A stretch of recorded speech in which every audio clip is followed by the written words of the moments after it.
Everything can change in one single game. So let's see how things are going to change as soon as we see JDXL versus Dusty. But before we approach that game, we do have some conversation with Venzer about this one. See ya.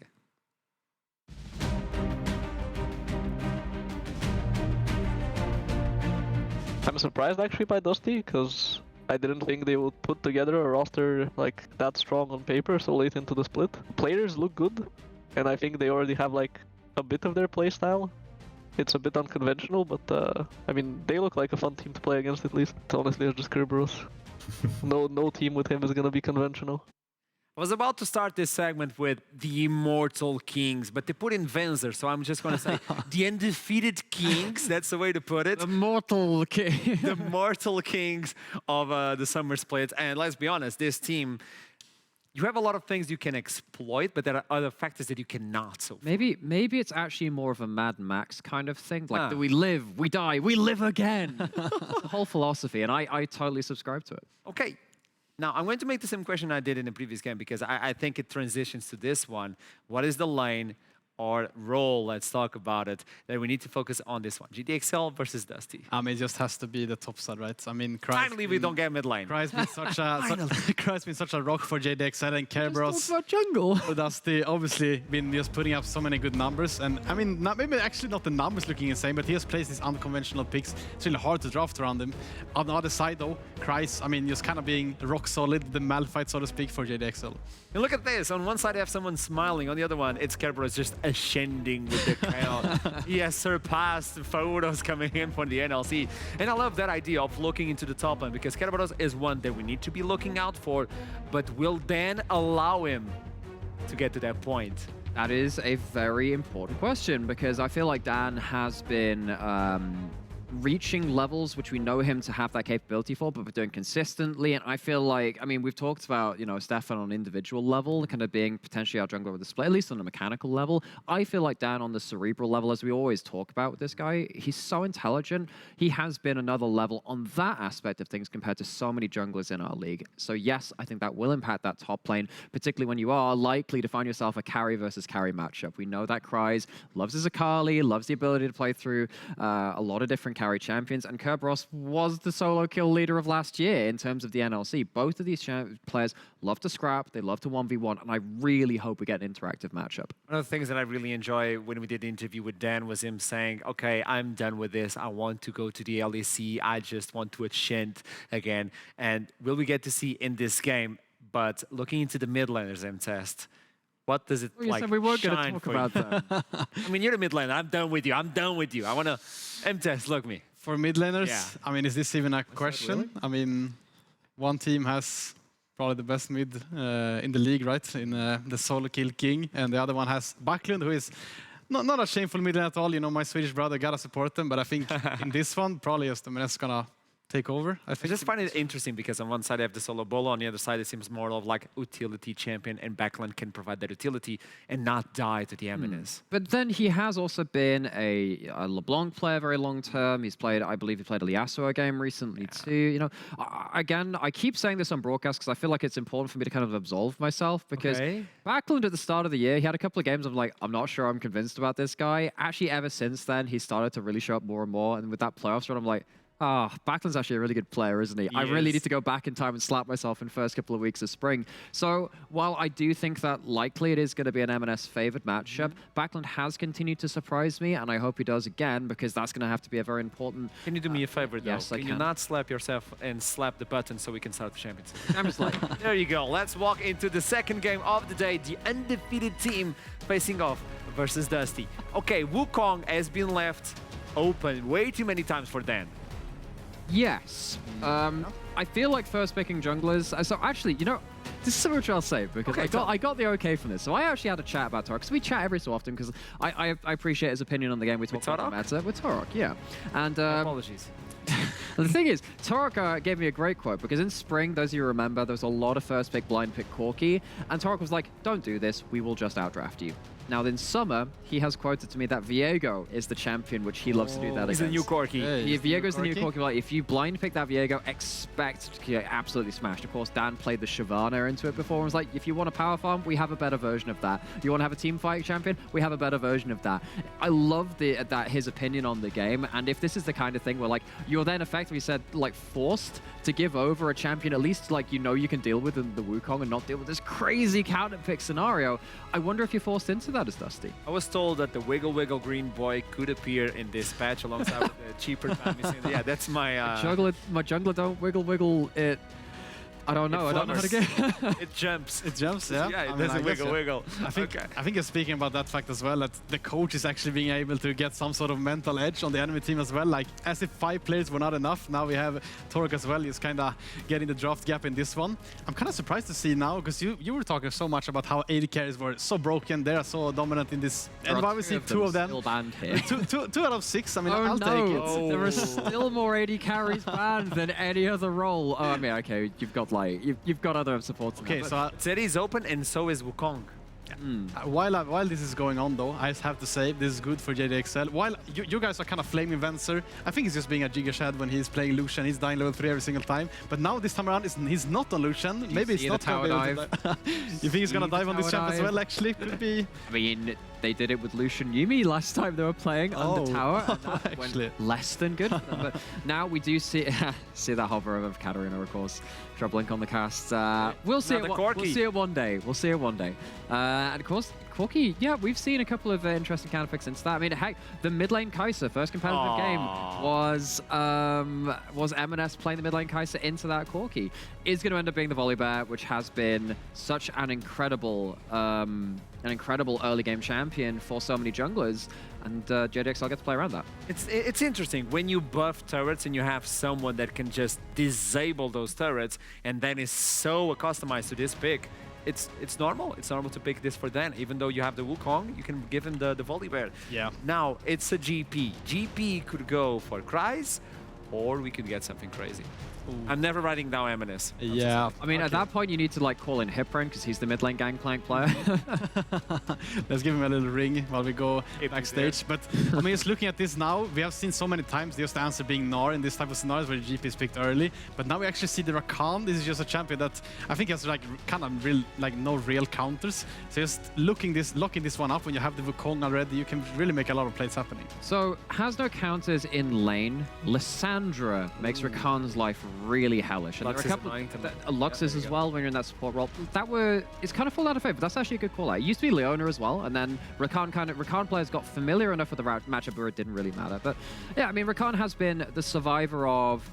Okay, him and Nautilus, the survivor of the engaged champions that we have left in that support role, really, which really get onto that backline. So now we need to see. Okay, you have the Rakan, which is kind of a fair weather champion. It kind of does whatever, evergreen almost. And actually, looking at this now, Dusty have a fairly blank slate to work with the last couple of picks. They can still flex around their draft quite heavily. Yeah, I mean, this is just what we kind of want to see, right? Just hinting a bit at your singularity. Don't show all your cards that fast. So I really like what Dusty is bringing in here. I mean, we would just assume that it's just going to be the AD pick, right, coming in from DenVoksne on this 4th pick. And while there are 2 bans of it, Lucian and Senna, there are still things like that. Maybe even the Tristana, like things like the Kai'Sa, the Ezreal as well. Actually. Ezreal Rakan, obviously, as you mentioned, just being such a solid lane. And I mean, for sure, Kerbis is going to get that juicy last pick, right? That would be very fun. I haven't seen a Mundo. Hello. That is We don't locked. talk about hovers. When it's locked. No, it's not over. Locked. It is over because Ooh. it's locked in. Okay, so for those of you that haven't seen Mundo in a long time, Mundo has a lot of HP.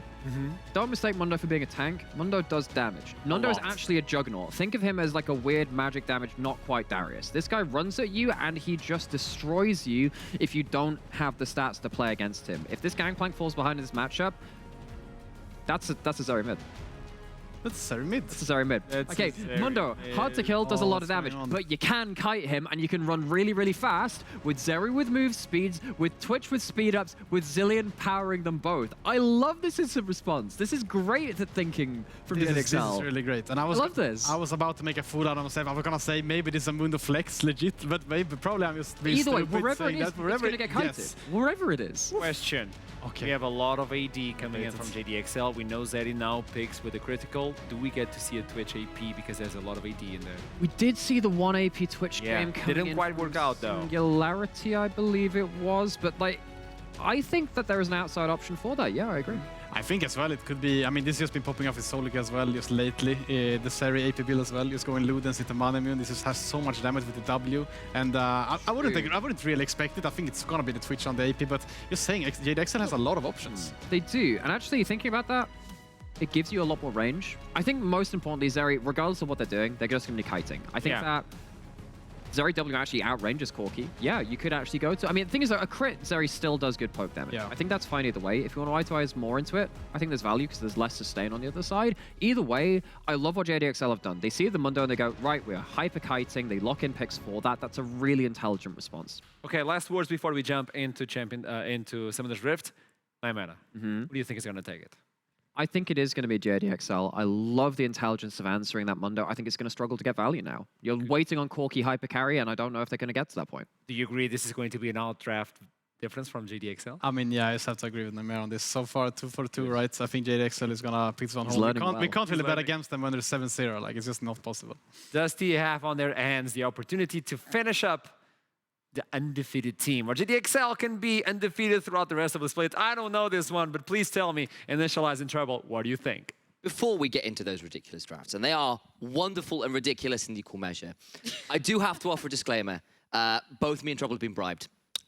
We did see hovers of both Evelyn and Katarina in the draft, and as a result, I am sorry, but we are unfortunately biased now to JDXL because they paid us off. So it's how it is. You know what to do if you want us on your side now. You know what? I also get hovers by Fury and Bizione. So I don't though, so I am being So one hover Katarina from Excel is not going to make you biased, okay? All right, well, let's head on to the Rift, and from there we can start trying to break down some of the more intricate elements of this slightly unusual draft we've had. All right, so I'll agree 100% with our analysts on the desk. I felt like the pivot with Zeri mid is very, very clever because you create a lot of space in team fights. You already have the Gangplank to do this for you. Now you've got the Zillion bombs, the Zoomies coming in from the Zillion as well. With the volley base, it's going to be so fun to watch. Like that on the volley, just sprinting it everywhere on the Rift. Whilst on the other side, I think it's a more standard engage/disengage comp with a really strong hyper carry for later on fights. Now, of course, when you do have a... Of course, I've got to keep my eyes. Of course, Kerberos has been an interesting player, played a lot of very unusual jumps between the Darius, the Kayle, though, of course, Kayle becoming a little bit more matter around the world. We've seen now the Mundo as well. I will be interested to see how this works out. I think Nymera on the desk was right to say, look, some of these flexes have now made the Mundo's life pretty difficult, actually, in terms of securing good options to hit an attack. About it, right? He tries to walk into a team fight, Zillion presses E, he's slowed for long. He cannot move, he cannot get in. Meanwhile, you're getting both hit by Zeri and Twitch at the same time, getting zoned by Barrows, getting zoned by the Cannon Barrage from Gangplank. Now, my biggest concern right here is not whether Mundo will find his way into the fight or not. I'm looking specifically at stand and linkers to find these very key engages on JDXL because yes, Mundo can get kited, but if Venzer or MNS are there, there's only one Zillion ultimate to go, and there's 3 squishes on the side of JDXL. So that hard engage with the Wukong, potentially Super Mega Death Rocket by Jinx as well, together with Rakan ult, can melt someone down, right? Jinx Corki with 2 engages plus a Mundo frontline. That sounds like a wonderful team fight. Exactly. You get Corki and Jinx at 3 items. It all looks great. You've got to get there, though, and of course, on the other side, Zeri and Twitch both know to score incredibly well. You've got a GP plus that Zillion. There we go, remember that champion eventually, to try and punish that one a little bit more. And bit of a look in here as well. Just as a reminder, this is not actually the first time MNS has played Zeri in the mid. He played it once in spring as well, got a 14.0 KDA and smashed the game. So Classic. We've known that he's got a pretty interesting champion pool read Ocean. That's a decent trade on the bot side onto Venzer, being punished on the Twitch for the early laning weaknesses of the Twitch, but just a heads up, this is not the first time JDXL have pulled some stuff like this before.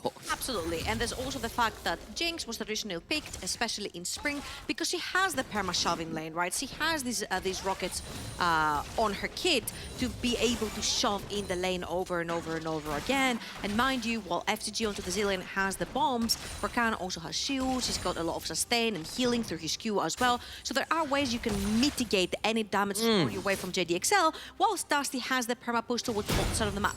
Now, saying this, my biggest concern has been for JDXL, the bot lane, right? Because, yes, even though we're joking about Venzer obviously dying level 3, he's died in some of his own dives where he's pulling the trigger, and that's actually pretty good for him to try and go the extra mile, right? Even if you die, you kind of learn for him. What is a little bit unforgiving is when they actually die to ganks. Now, talking about ganks, that is... dying to them, yes. Got to see a bit of a stun in here. Does get them afterwards. Into the Ultra Shock laser. Backlund taken down, and Dan gets out alive. This mid-jungle from XL is incredibly lethal. But overcomes Linkas, will find his way onto MNS. Was invisible with the Warrior Trickster, but we able to get over the wall with the Flash. Gonna get stunned in place well by the Thundering Smash. Can MNS get far enough away? I don't think it'll matter because there is the hop forwards. Bot side, Venzer goes down, and Dusty punish XL. Oh no, it's suddenly gone so south. Linkas is right where he needs to be at the right time. DenVoksne is being chased, but Linkas is coming bot too. Walk down, flashes in, DenVoksne goes as well, and it's a 2-2 game.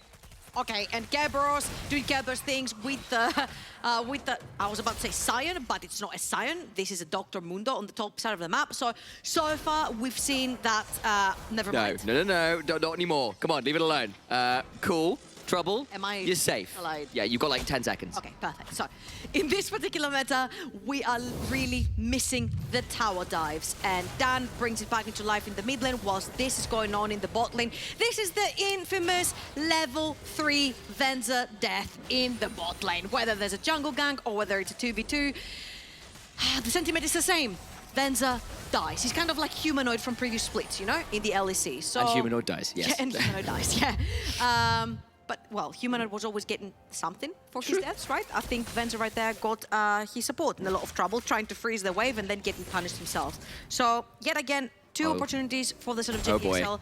Dan has been the one to start them up on the other side. Linkas was the recipient of that overstep, overdive in the mid lane. That's going to be a lot of DenVoksne problems into the Flame Chompers, though, there from Dan, who thought he might want to get around the back and actually just solve the Thundering Smash. And that means DenVoksne with no flash, no heal, and no hope goes down to Venzer.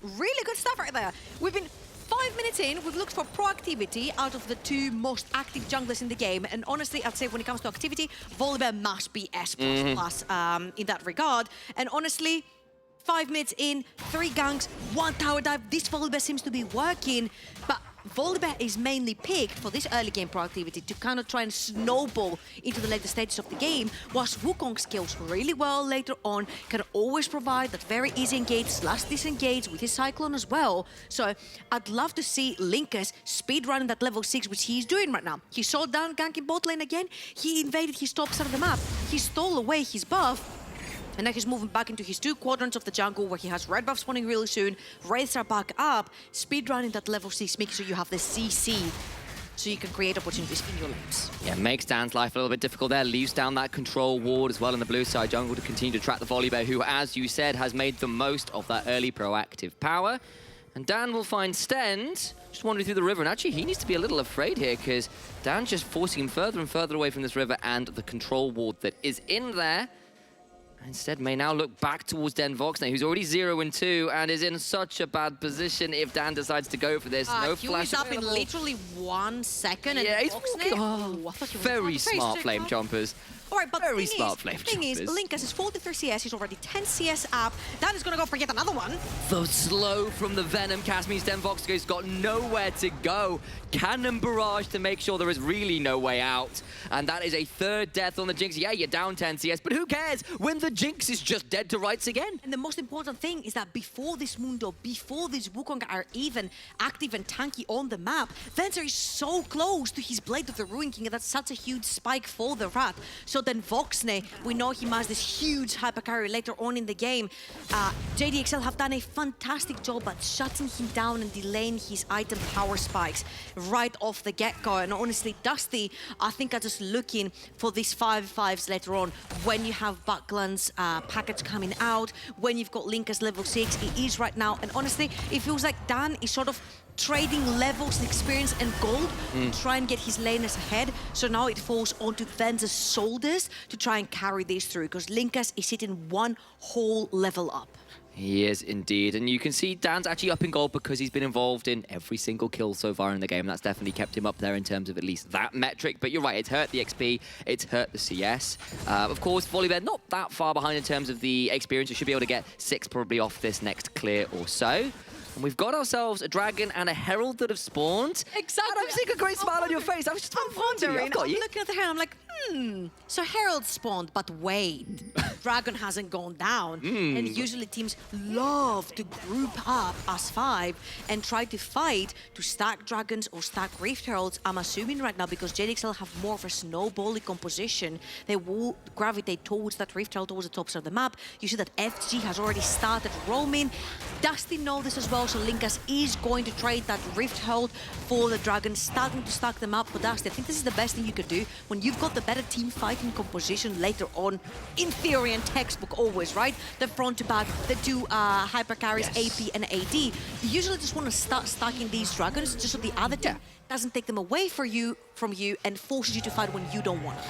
Quick call out here as well. M&S has gone for the Manamune, that's what it transforms into, the Muramana. The Manamune build first here on the Zeri, which I'm curious to see what your thoughts are on that, and as that as a kind of potential build path for the Zeri when we've generally been seeing a little bit more of a crit option for her in more recent patches. I was about to say, so the thing with Zeri is that they swapped onto the crit because her W has huge range through the walls and also crits a lot, right? So something like a shield bow into Infinity Edge does so much damage usually in the team fights. Now, of course, Emin is right here opting in for the Manamune. A lot of the times when you see carries going for the Manamune, they depend a lot on their auto attack. So this might be a way where Eminence is targeting Wukong, is targeting Mundo later on into these fights.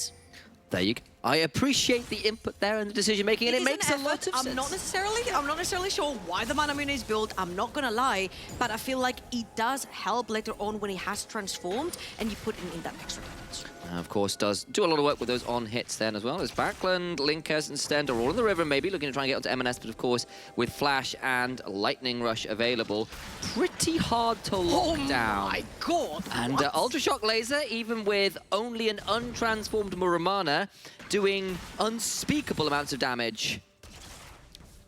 Nerf Katarina though.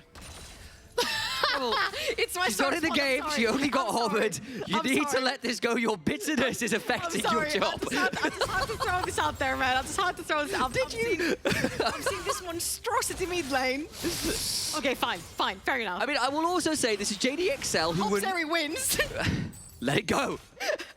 This is also XL, who are notorious for having answers into Corki mid lane. They had the Kaiser last split where they did again get those solo kills on the dives. It was M&S into slow queue back then versus Riddle and solo killed him level 200. Level 2 with the flash ignite with the W. It was disgusting. Also, M&S is very notoriously known for playing AD carries in the mid lane. He played the Aphelios, he played the Zeri, he also played the Kai'Sa, as we mentioned as well. So, yeah, XL are getting so much flexibility straight off the draft, right? Now, coming back onto the map, if we look all across the board, everything is pretty much even. Dan has caught up, which was the only level discrepancy that we would see on the map.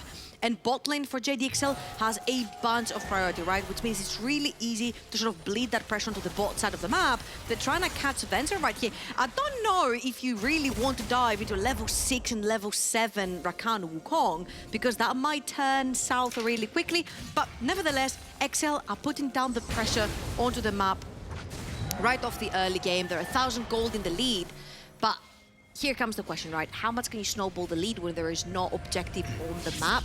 And at this point, I feel like DenVoksne has learned from his mistakes and overextended in that lane, right? Is it too late, though? Tower. Look at him. Now that he doesn't have a support with him, he's literally waiting underneath that tower, making sure he saves his summoners and he also saves his life. You do not want to be given any more gold into this rat, but already has Blade of the Rune King. Quick one to point out, there's still a Herald in Dan's inventory, and they do want to try and get the plates on there somewhere. Need to see where he decides to go. Not that much time remaining on the Herald, so I do want to see that used relatively soon. A minute and a half until the Dragon, so it might be a bit difficult to line that one up. And I think the reason the transitioning the rat towards the mid side of the map is potentially to try and maybe get a pick onto the Corki, or even shove in the wave with 4 members. And until Dusty responds to that, you would have cashed in on 3 tower platings, right? There we go. Dan is gonna pop in the Rift Herald. It was expiring already. They've got Venzer right there. Oh, hello. Just comes out, gets the Blade of the Rune King active on there as well. In comes the charge of the Herald.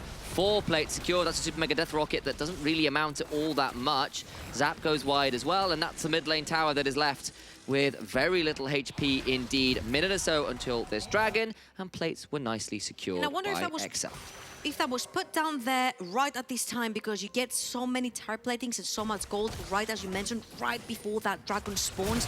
The only one, the bot lane has already backed, because they want to make sure they're back in the bot lane before the wave is pushed. But MNS has not backed it. He's going to back probably now, just to make sure that he is at that fight if JDXL want to pull the trigger right on time. Look in the top lane, Cries, ultimate up and available, teleport not. Kerberos, no teleport up and available, which means that if Kerberos wants to be part of this fight, he's gonna have to teleport.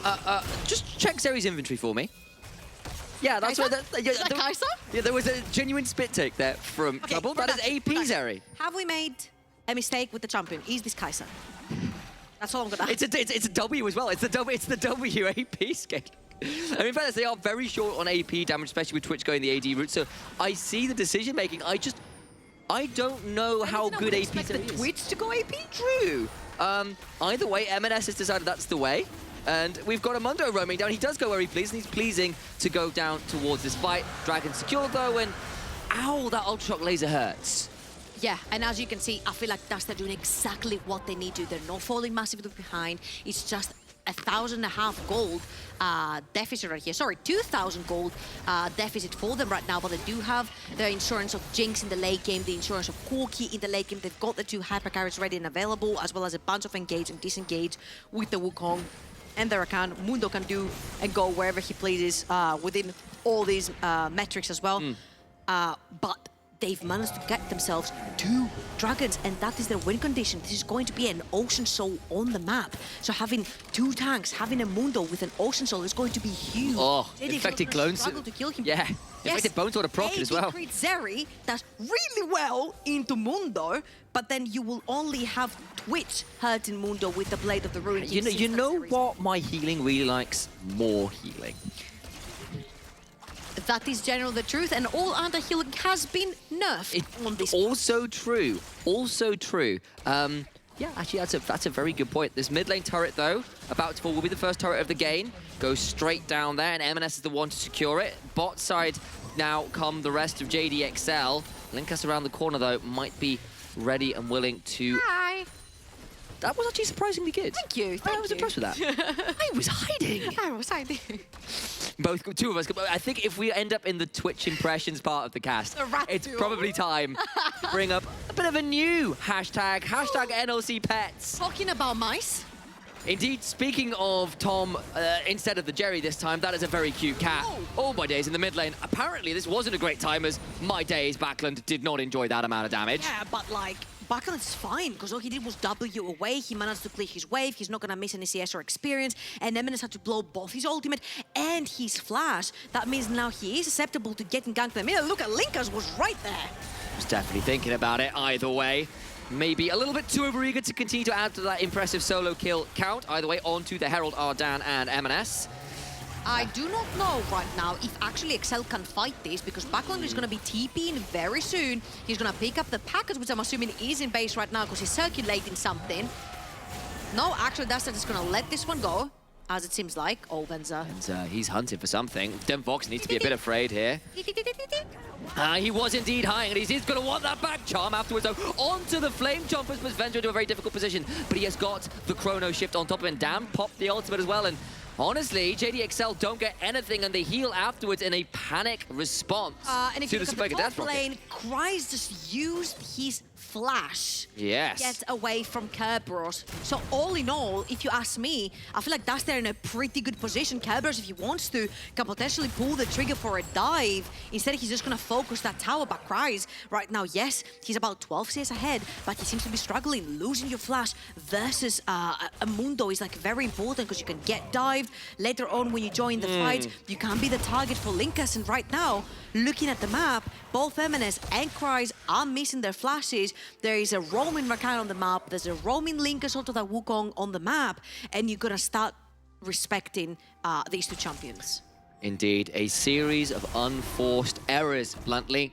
Mistakes there on the attempted little Twitch play didn't work out. Eminence burnt the flash in the ultimate, trying to get the pick in the mid lane. Now we've seen Kryze burn that flash, as Trouble was saying. And yes, JDXL still, honestly, with a bit of a gold lead, feeling okay in this game. But you make more of those mistakes, and things get tricky if Corki and Jinx get to a point where they get to team fight.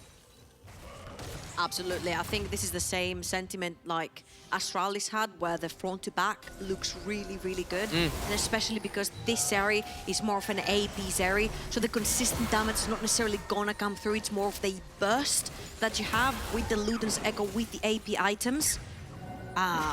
We might see NXL sort of struggling to use that kiting technique that we talked about, that the guys on the desk also talked about. And I feel like unless you make more plays on the map, unless you snowball your lead even further than the 3,000 gold that we see right now, suddenly this Jinx will reach 3 items, and it's going to be so difficult to just face check.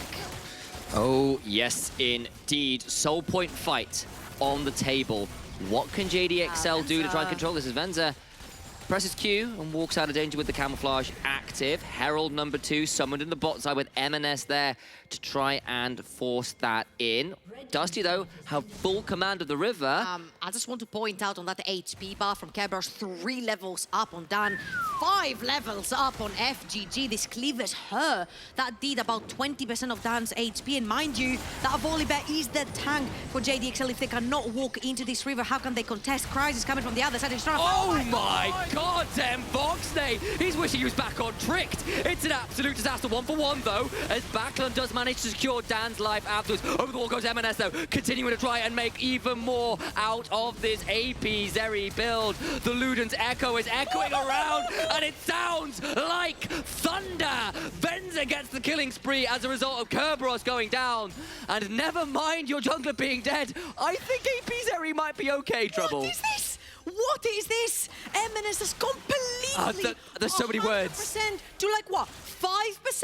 DenVoksne with 1 W off of the wall, giving the goal back to Dan to go and finish it. Kryze coming in with that Trinity Force as well, started hurting so much, and JDXL find the fight that they wanted prior to 20 minutes. They will secure the first dragon as well, and as we see this again, look at that disgusting W from Zeri.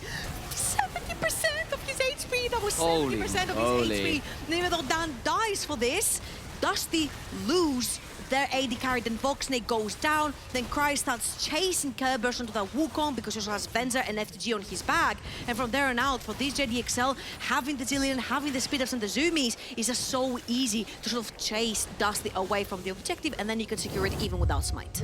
And it's been a tough game for DenVoksne. He has honestly been having a pretty good split here in the NLC. On his return, right? Like the last time we saw him here was him doing pretty extraordinary things as that Ultra Shock Laser does go wide. Every time that W goes up through the wall, we're going to be like, trying to do a bit of a historical narrative, talk about DenVoksne, and instead M&S is trying to make me instead eat my heart. Good grief. It's a bit of a horror story on the Rift when that ability comes out as Linkas.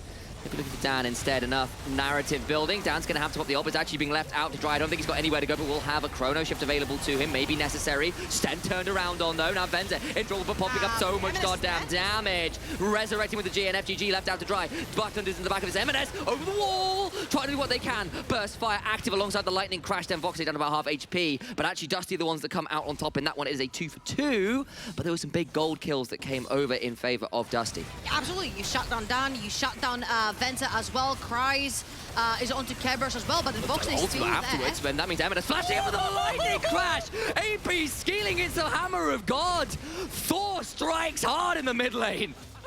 This looked like a Blitzcrank full HP with Luden's death cap just flashing forward, ulting. Oh my god, M&S is putting on a show for JDXL fans out there, completely destroying any Dusty dreams for turning this fight around. And as we can see this again, Kryze a little bit overextended. Kerberos does see the opening right there. He's very big, very strong. What he doesn't see that M&S is on the side, and even though the W doesn't hit, I feel like the fact that the W doesn't hit gives Backlund and DenVoksne a little bit more hope to move forward, but that ultimate absolutely destroyed. I am not used to reading Zeri's damage like this. AP Zeri makes me kind of like have to readjust when I'm expecting moments of power. Exactly, exactly. Yeah. Now completed a Nash's to third. You know what would be fun? What? If Zeri's W refreshes if it hits a champion. Look, I know you're a Katarina main, and I know that that has led you to some weird thoughts of mine, but we're going to have to talk about team fights instead. Wait. Twitch gets Corki, but Wukong gets the return. M&S trying to murder them all by jumping into the back end of it, has a chrono shift and will go down and come straight back up again, courtesy of Zilean. The clock turned back into 2 for 1, and the jungler critically alongside the Corki are down. JDXL Venzer pulled out a Dusty Venzer, where he found himself with the assassin emblem in the back of the enemy backline. He is playing Twitch. He has been playing Twitch, and he has been playing probably a little bit of TFT, so he got a little bit over-eager. Of course. Pull the trigger. Nevertheless, it's going to be a 1-4-2. Yes, they've lost their AD carry, but they do have Gangplank to do a lot of damage onto this Baron. They have M&S onto this area as well. Volibear is pretty good at taking these objectives. There is Smite on the Volibear as well, so this is going to be Baron for JDXL in 10,000 out of nowhere. Out of nowhere. I didn't think it was that big until now recently. We're going to go into this replay, and M&S just goes wild. Yeah, and Venzer right there is trying to flank, but really good reactions. He's going to take the Corki down with him, but really good reactions by the entirety of Dusty to move forward. And as you can see, M&S goes in, completely dismantles everyone, and FTG through the wall, throwing that Zilean ultimate, allowing M&S to not die, to not give his shutdown. Dan is going to protect him as well. So far, so good, I think. When it comes to team play, you can't beat JDXL on that. All right, Cries and Kerberos dueling out, but I'm not sure this is one they actually win. Kerb healing up, doing their best, will survive! What is this? Kerberos, not even close. He needed support, he needed the super mega death rocket. What you need though is someone to defend these inhibitor towers and inhibitors in your base. Kerberos is not gonna base actually. He does have the teleport, but right now because there's nobody on his sides chasing him, he is gonna solve it yet another wave, and now back. He needs to back, he needs to make sure he's full HP and TP into this dragon fight, because this is going to be the second dragon for XL. And yes, that's not very scary, but Dusty here could secure soul point for themselves. That is so huge. Talking about something that's very huge, that is the goal difference between these two teams. It's massive. Now. So if we look at the carries, this is very close. Venzer is almost on his third item. DenVoksne is also almost on his third item. 3.5 items onto this area though, versus 2 onto the Corki are going to be huge. I think keeping my eyes on M&S right here and how he plays this fight. He doesn't have his flash available, so if Linkas does find an angle, they could very easily assassinate that area. Oh boy, M&S has been making a lot of people probably raise their eyebrows here. Another way to prove that Zeri is in fact very strong right now. Indeed. At this point. Indeed. Third item, now in for Venzer as well, as you called out. And of course, you've got 3 items coming in on the likes of the Gangplank. So a bit of a look behind the scenes here. We did actually have a graphic ready for Cries versus Kerberos, which we thought would be a really cool matchup and a big focal point of this game. Hasn't really. They've been playing the side lanes. Outside of that one bit of action on the other side, was there like their 3v1. That's been about it. They're chilling. Yeah. They're chilling. I mean, I don't blame them. So, yet again, on the map, that's Linkas right there. He has in Cries and M&S. Mind you, these are both level 16. Linkas is level 12. Oh boy. The entire team. M&S is being run up, but he's got a spark surge over the wall. Cries being actually gets away from that knockup. I thought he was going to be going down, but he has got oranges to avoid anything like the charm. And now Dusty have to run away as in goes Dan with the speed up from the Zilean. M&S coming over the wall as well, just about to. Venzer comes out of the invisibility and unleashes with a rat-a-tat-tat, trying their absolute best, spraying and praying his way through the enemy health bars. But only one falls, and Dusty do get back to the base with only that single casualty. Yeah, and you've lost your very beefy tank in front of you. There is no Wukong ultimate, there's no Rakan ultimate, nothing to engage or disengage you from. XL know this, they're going to use the numbers advantage right there to possibly take another inhibitor tower. On the other side, you see there's huge wave pushing into the base of Dusty, and XL are just going to still stay on the map and put pressure. DenVoksne is trying to clear whatever he can right there with his 2.5 items, but at this point, it is yet again a 9,000 gold lead for XL, and Dusty are praying for that one miracle team fight where Stand and Linkas will find the target. The poke and damage will come through Buckland and DenVoksne, and they will delete either Venzer or M&S. M&S is very much on vision here. They've known him because of that ward there. He's still continuing to try and be as difficult as he can be. Hops the wave into the bush. My days, that's so much damage back. Charms up and about to be knocked down. That was a mistake. That's classic M&S though for you. It is. This is the M&S that has a huge influx of gold in his pocket. A bit of that. But he's waiting around to 100% to zero somebody, right? Grab another solo bolo in his inventory right there.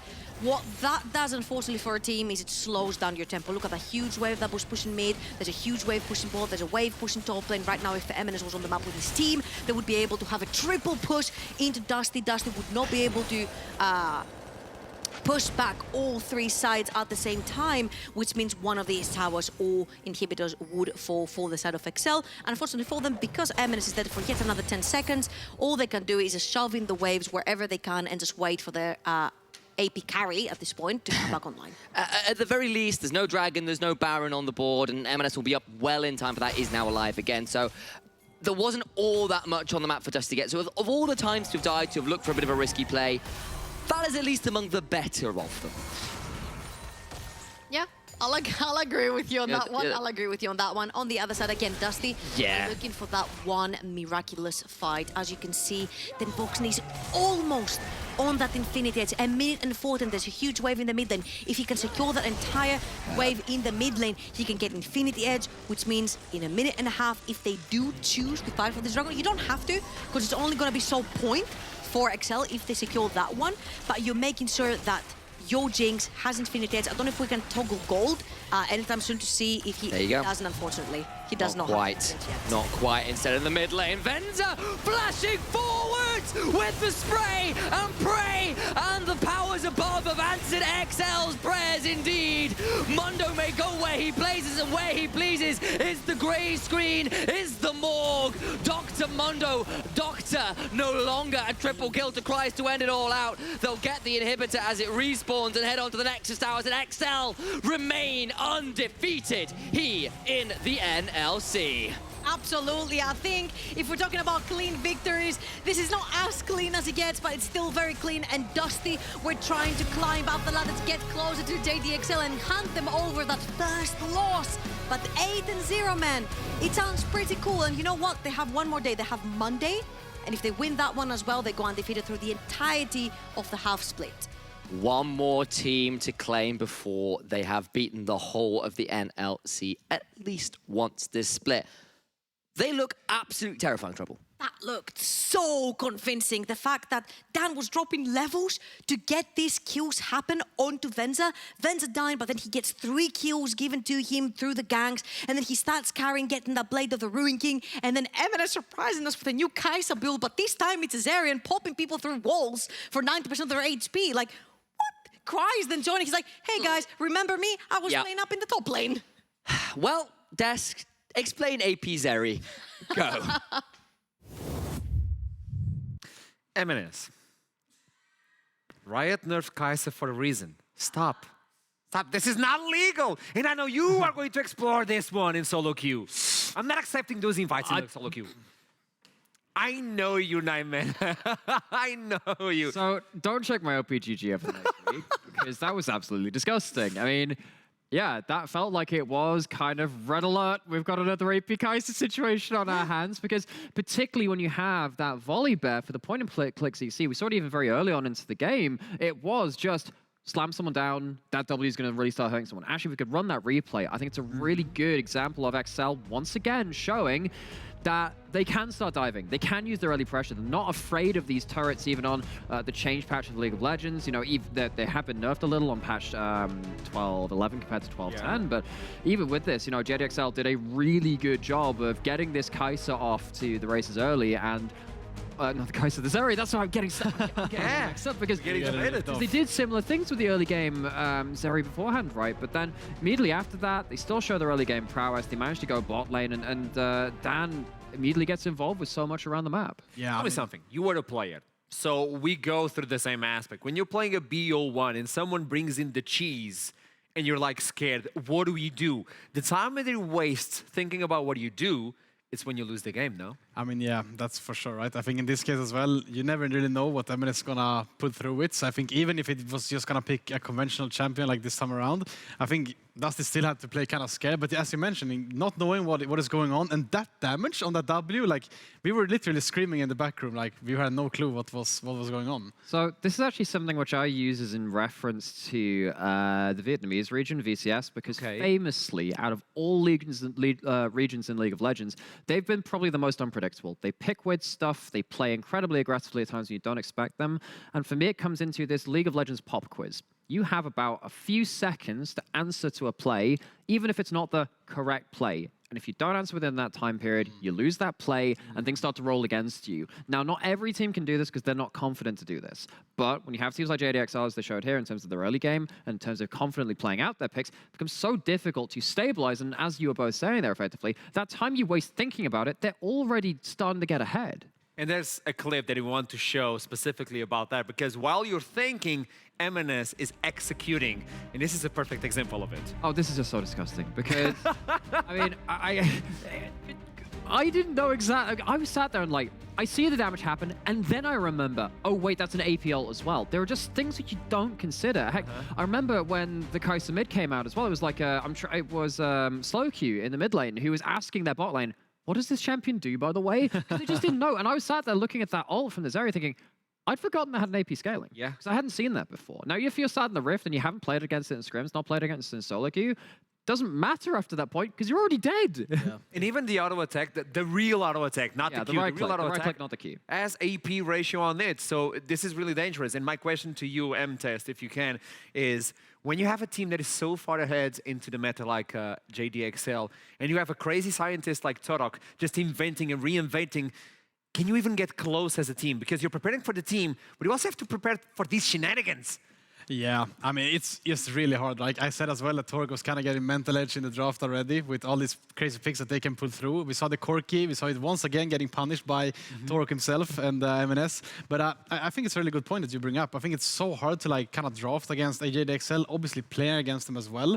And it's really, I'm just thinking like what team can kind of pull this through and like kind of punish them? Because I think in reality, you kind of have to bet all your cards into like kind of, or put your eggs in one basket rather if you want to beat JDXL. And you kind of just have to show up on the day. When it's a best of one, it's like a bit more random on who wins, but JDXL been just... I hope there's a low roll on the random picks they put into the draft. If I may, I'm getting my hopes up again. As soon as I see this, I'm approaching you, Master. I'm like, is this it? But no. Keep your foot on the floor as we head on to talk with Venzer from JDXL. Hello, Venzer. You're purring. Oh, there he is. You nasty. Oh, hello. Don't mind me. Just dusting off my room.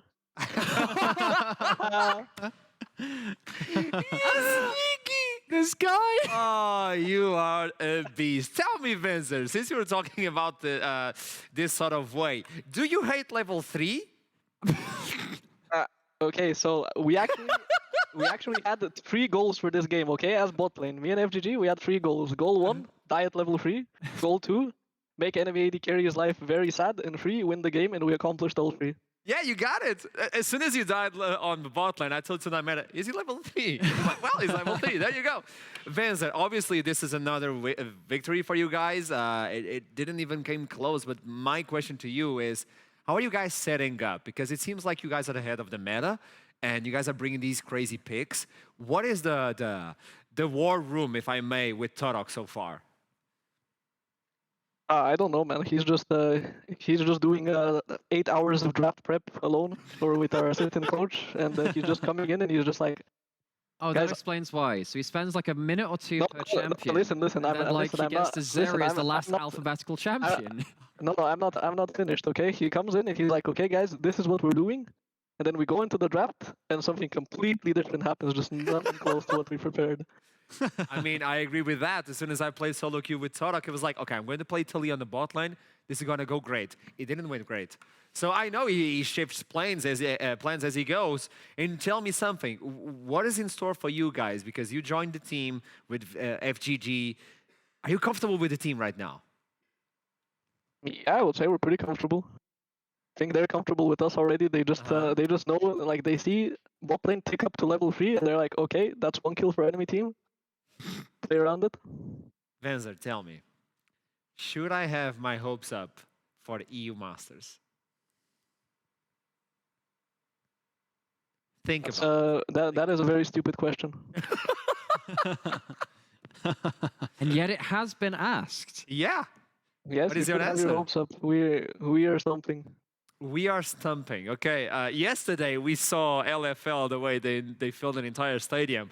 But man, if you win it, I'll make more noise by myself than an entire stadium of friends. And you know I'm going to do it. So best of luck, Venzer, and good luck with the number 3. I know it's not one that you enjoy, but let's see what happens in the future.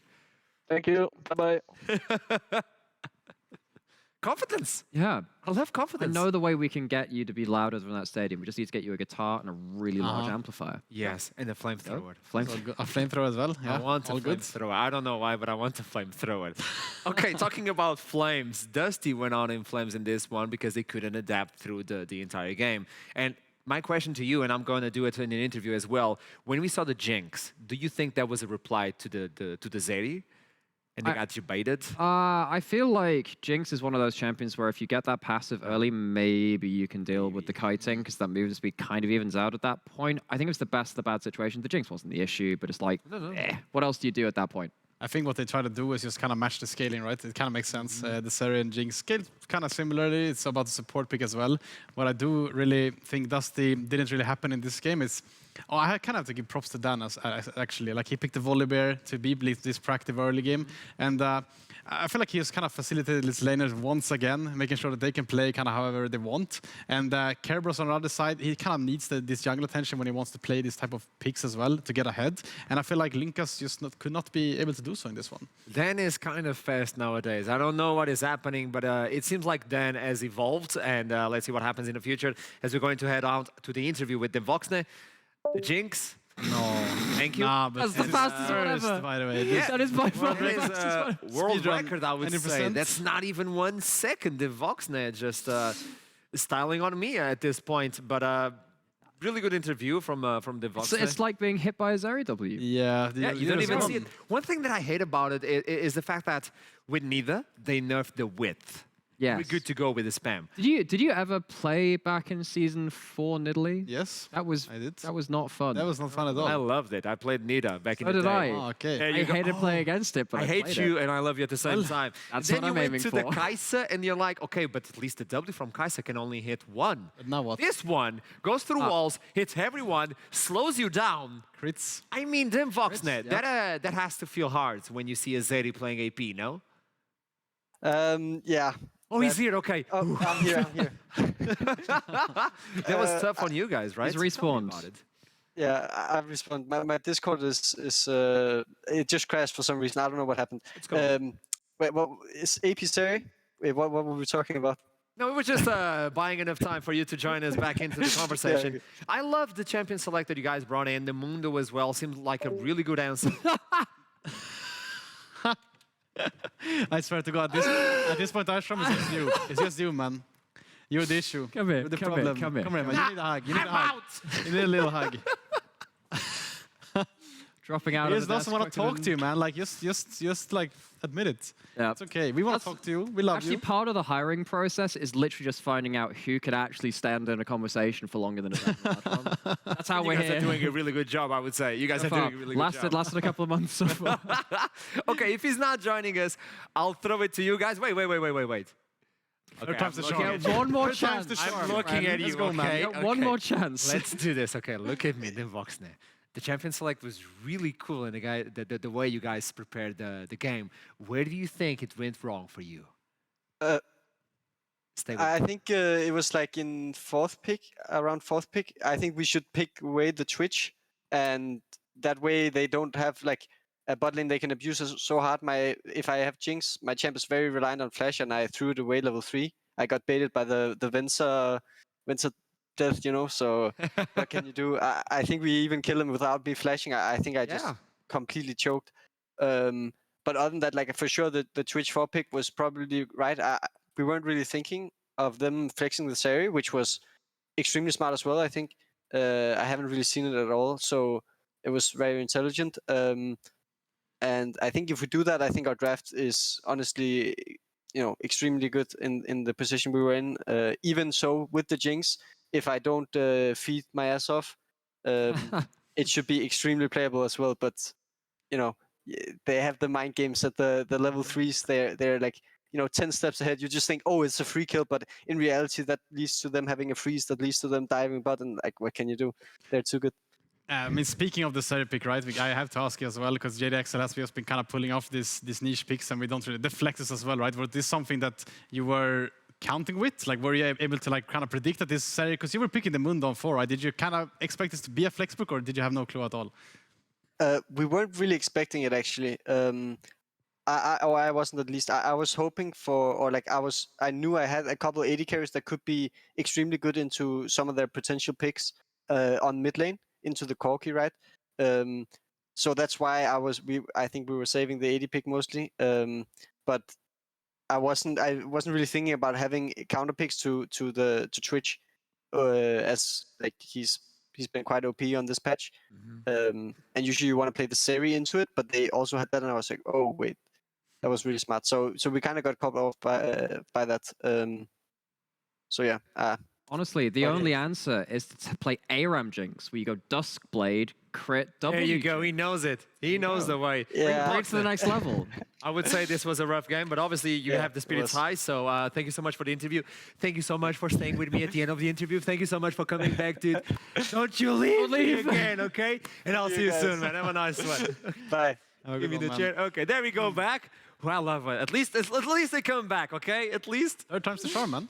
Third time's the charm, I would say. Well, there you go. I got cheesed as well, by the way. Looking into the standings to understand what happened after this game for JDXL. Well, guess what? They're still undefeated. 8-0 so far. 1 game away from the perfect half split.